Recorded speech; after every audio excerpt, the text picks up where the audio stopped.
नमस्कार मित्रों, मैं एसवी भारद्वाज आपका स्वागत करता हूं। दोस्तों, चर्चा करने वाले हैं मिथुन राशि तथा मिथुन लग्न की। जैसा कि आप देख रहे हैं, नीच भंग राजयोग के कारण इस सप्ताह आपको कोई बड़ा लाभ हो सकता है। और भी ग्रहों की स्थिति जानेंगे, क्या कहते हैं सितारे। बेसिकली यह चंद्रमा के गोचर के हिसाब से राशिफल होता है। अंत में शुभ रंग, शुभ अंक, जेमस्टोन्स और उपायों की बात भी करते हैं। इस सप्ताह जो शुभ दिन होंगे उसकी चर्चा कर लें। पहले सर्वार्थ सिद्धि योग दोस्तों 2 तारीख को होगा। 9:37 रात्रि से ये शुरू होगा और 5:42 सुबह तक रहेगा। अमृत सिद्धि योग 8 तारीख का होगा, जो कि 5:45 सुबह से शुरू होकर 4:51 संध्या समय तक रहेगा। 9 तारीख का द्विवी पुष्कर योग भी होगा। तो काफ़ी सारे शुभ योग हैं इस अवधि में। और 4-5 तारीख को रवि योग भी होगा। जी हाँ दोस्तों, ये शुभ तारीखें हैं इस सप्ताह की, इस अवधि की। तो चलिए शुरुआत करते हैं। चंद्रमा क्या कहते हैं, इससे पहले चर्चा को आगे बढ़ाएं। पहले हम ग्रहों का परिवर्तन जो होगा इस अवधि में उसकी बात कर लें। शुक्र का परिवर्तन आज 1 तारीख है। तो शुक्र आज कन्या राशि में आपके चतुर्थ भाव में राशि परिवर्तन करके आ जाएंगे। तो ये शुक्र का नीच भंग किस तरह से होता है इसके ऊपर चर्चा कर लें। अभी बुध मिथुन राशि में है, 5 तारीख को आगे जाएंगे। तो बुध के कारण भी नीच भंग हो जाता है, क्योंकि बुध केंद्र में है, राशि में है, लगन में है। तो शुक्र को बल देते हैं, क्योंकि शुक्र बुध की राशि में नीच के हुए तो बुध का अच्छा होना बहुत ज़रूरी हो जाता है। और दूसरा तथ्य ये भी बताया जाता है विद्वानों द्वारा कि शुक्र जिस राशि में उच्च का होता है उस राशि का मालिक भी अच्छी स्थिति में होना चाहिए। शुक्र उच्च के होते हैं मीन राशि में, और मीन राशि का मालिक गुरु है, जो कि उच्च का चला आ रहा है द्वितीय भाव में। इससे भी कहीं ना कहीं बल मिलता है। और शुक्र यहाँ पर 4th हाउस में दिग्बली भी होते हैं। सबसे बड़ी बात और महत्वपूर्ण बात यह है कि शुक्र के पास डायरेक्शनल स्ट्रेंथ होती है, तो इसलिए नीच भंग का कोई असर होता नहीं है। यहाँ पर अगर आपकी कुंडली में बर्थ चार्ट में शुक्र नीच का है तो इतना प्रभावित नहीं करेगा। अगर यह बुध से दृष्ट है तो वारे न्यारे कर देगा, या बुध के साथ हो तो वो भी बहुत अच्छा होगा। तो चलिए शुरुआत करते हैं। चंद्रमा क्या कहते हैं दोस्तों। चंद्रमा की बात करें तो शनि के साथ रहेगा 2, 3 और 4 तारीख रात्रि तक। 2 तारीख कल से 3:26 दोपहर बाद से शनि के साथ मिलेगा। परंतु शनि के ऊपर गुरु का प्रभाव है और शुक्र का प्रभाव है शनि चंद्र के ऊपर। दोनों के ऊपर ये शुभ प्रभाव होने के कारण, खासकर गुरु का प्रभाव जब भी चंद्रमा के ऊपर होता है तो ये विष दोष खत्म हो जाता है। और शुक्र का प्रभाव होने से तो दोस्तों कमाल की स्थिति होगी, क्योंकि शुक्र पंचम भाव के मालिक है, आपके लिए बेनिफिक प्लैनेट है, शुभ प्लैनेट है। तो शनि, शुक्र, चंद्रमा, गुरु, 4 ग्रहों का प्रभाव आपके कैरियर के भाव के ऊपर। तो कैरियर में सफलता मिलने के योग सीधे तौर से बन जाते हैं कल दोपहर बाद से। 3-4 तारीख खास बेहतर रहेंगी, ये बात तो निश्चित है। कल रविवार है, तो 3-4 तारीख आपको कार्यस्थल पर लाभ होगा, प्रतिष्ठा बढ़ेगी और आपके प्रतिद्वंदी आपसे दबेंगे। शनि आपको बता दें आपके भाग्य स्थान के मालिक हैं, गुरु से दृष्ट हैं, ये अच्छा योग है। गुरु आपके कर्म भाव के मालिक हैं, तो कहीं ना कहीं 9th और 10th हाउस के मालिक का संबंध चला आ रहा है। ये आपके लिए कार्यस्थल के लिए अच्छा है और आपका तेज प्रभाव बना रहता है। धन की स्थिति बेहतर गुरु कर ही रहे हैं। 2nd हाउस में गुरु हो तो धन की स्थिति बेहतर होते हैं। और चंद्रमा को देखते हैं गुरु, चंद्रमा धन के मालिक हैं और गुरु धन के कारक हैं। शनि के साथ हैं, भाग्य स्थान का मालिक है शनि। तो MNCs में जो कामकाज करते हैं, मल्टीनेशनल कंपनीज में जो कामकाज करते हैं, या धर्म कर्म के कार्यों में जो संलग्न हैं उनके लिए लाभकारी स्थितियां रहेंगी। अगर विदेशी व्यापार करते हैं तो भी स्थितियां उत्तम रहेंगी। शुक्र का प्रभाव है तो स्पेकुलेशन से लाभ के योग बन जाते हैं 2, 3, 4 तारीख 10 बजे तक रात्रि तक।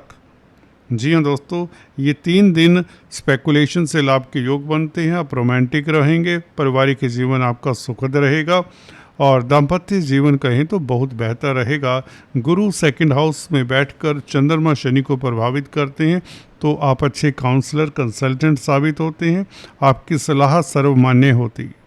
जी हाँ, आपका कार्यस्थल पर तेज प्रभाव बढ़ता है, आपकी प्रतिभा में निखार आता है।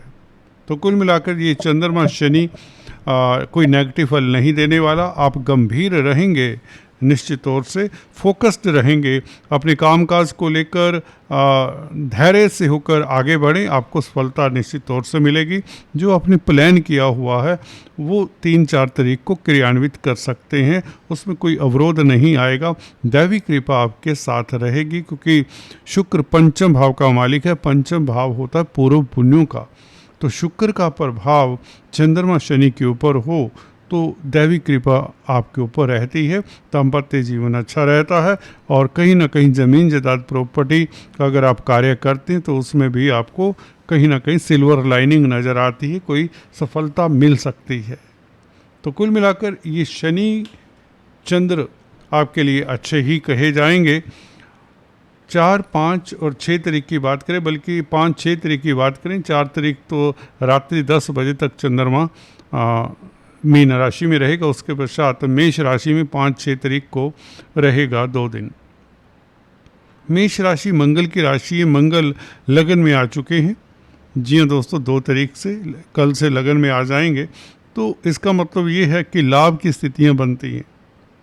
चंद्रमा का लाभेश हो, लाभ स्थान में बैठना धनेश होकर ये अच्छा है और लाभेश आपके लगन में है तो कहीं ना कहीं लक्ष्मी योग बन जाता है, धन आने के योग बनते हैं, स्थितियां आपके अनुकूल रहेंगी, मित्रों का साथ मिल जाएगा। जो मित्र अभी तक आपका साथ नहीं दे रहे थे या मित्रों के साथ कहीं ना कहीं वैमनस्य था, भेदभाव था, वह दूर होता है। परिवार में भी स्थितियां अनुकूल रहेंगी, मनोबल अच्छा रहेगा। 11वें भाव में चंद्रमा हो तो मानसिक बल अच्छा रहता है, सोसाइटी में आपका इज्जत मान बढ़ता है। अगर किसी गैदरिंग को, जी हाँ दोस्तों, पब्लिक गैदरिंग को अगर आप संबोधित करना चाहते हैं तो ये चंद्रमा बहुत भला है, आपकी प्रतिष्ठा बढ़ेगी तो पब्लिक में भी आपकी ख्याति बढ़ने के योग बनते हैं, कोई मान सम्मान आपको मिल सकता है।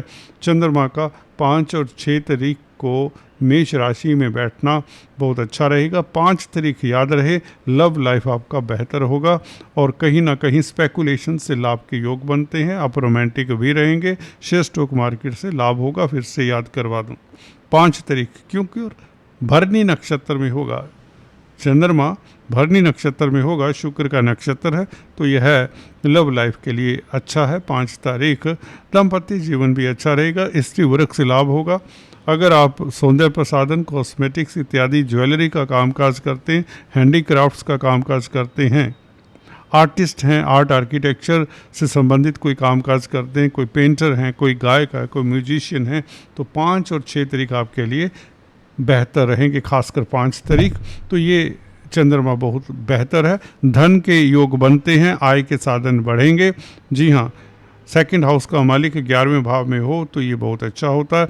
और चंद्रमा 7-8 तारीख को देखें 12वें भाव में होगा, उच्च का होगा, परंतु ये योग बहुत अच्छा हो जाता है। विदेशों से लाभ के योग बनते हैं, इवन निवेश के अच्छे साधन बनेंगे, निवेश की अच्छी अपॉर्चुनिटीज मिलेंगी। धर्म कर्म के प्रति भी आपकी आस्था जागेगी, धर्म के प्रति आप कृत संकल्प रहेंगे। खासकर 7 तारीख को जब चंद्रमा अपने नक्षत्र में होगा, रोहिणी नक्षत्र का चंद्रमा कमाल की स्थिति हो जाती है। चंद्रमा उच्च का, वह भी अपने नक्षत्र में, धन भाव का मालिक। अगर एमएनसीज में कामकाज करते हैं या करना चाहते हैं तो आपको अपॉर्चुनिटीज मिलेंगी और आपके धन की स्थिति बेहतर होती है, आपका इंक्रीमेंट लग सकता है अगर खासकर विदेशी कंपनियों में कामकाज करते हैं।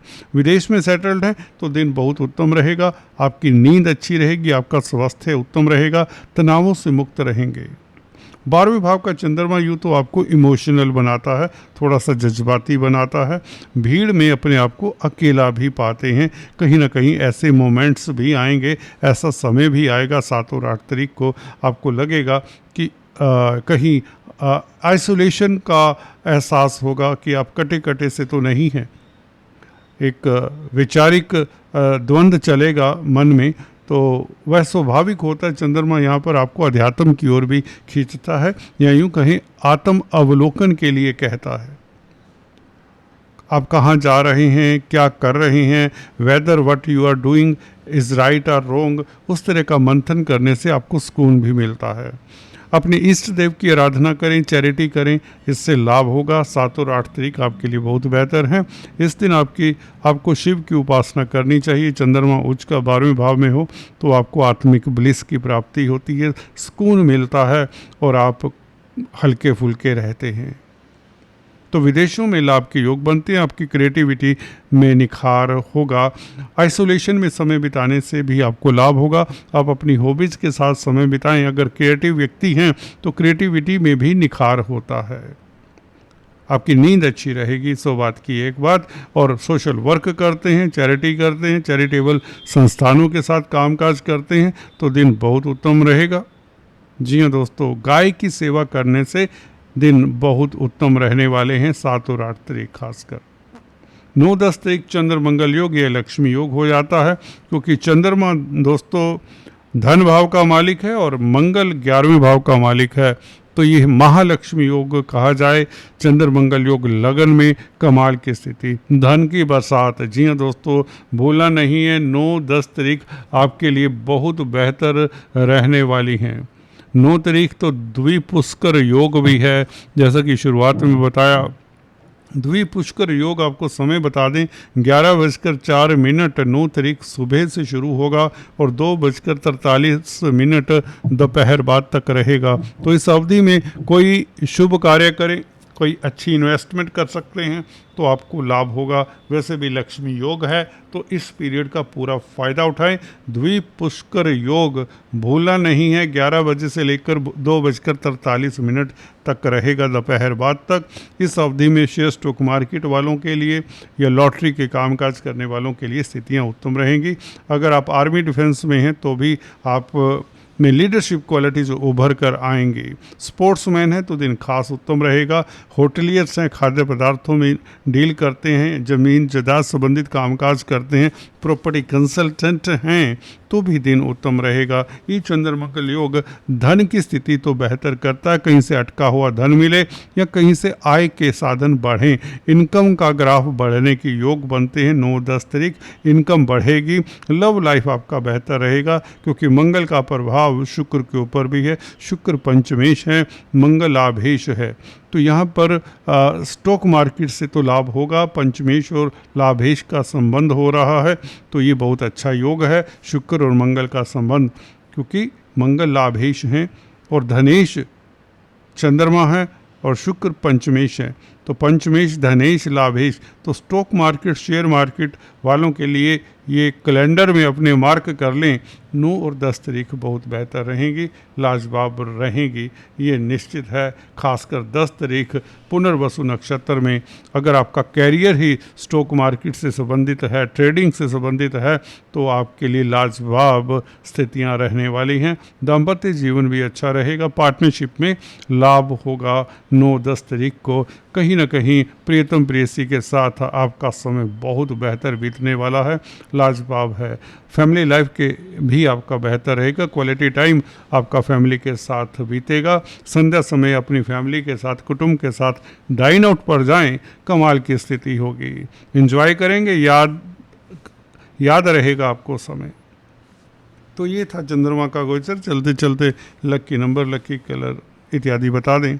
जेम स्टोन्स की बात करें, जी हाँ दोस्तों, आपके लिए बनता है पन्ना, जो कि बुध का स्टोन है।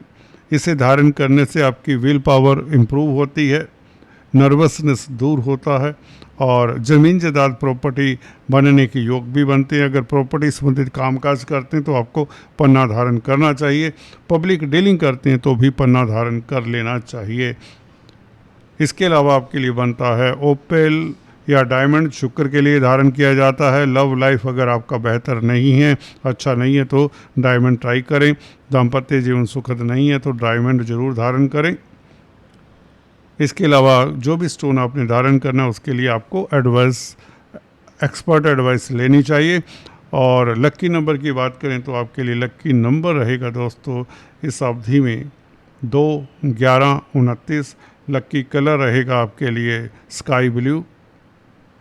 आज दोस्तों इतना ही, फिर से मिलेंगे, तब तक के लिए अपना ख्याल रखिए। Take care.